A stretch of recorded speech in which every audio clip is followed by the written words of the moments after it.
સુરતમાં ક્રાઇમ બ્રાન્ચે લૂંટ અને ડ્રગ્સના ગુનામાં છેલ્લા 1 વર્ષથી વોન્ટેડ રીઢા ગુનેગાર ઇમરાન ગુડ્ડીને મહારાષ્ટ્રના જલગાંવથી ઝડપી પાડ્યો.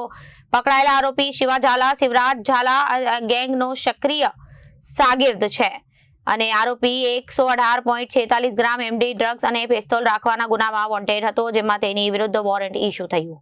સુરત ક્રાઇમ બ્રાન્ચે લૂંટ અને ડ્રગ્સના ગુનામાં છેલ્લા 1 વર્ષથી વોન્ટેડ રીઢા ગુનેગાર ઇમરાન ગુડ્ડીને મહારાષ્ટ્રના જલગાંવથી ઝડપી પાડ્યો.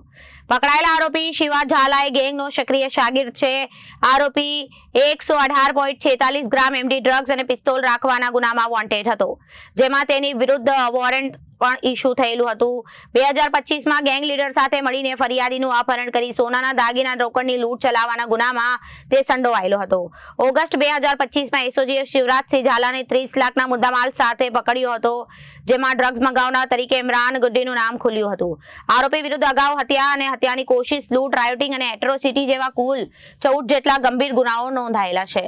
Bureau report, Janadesh news.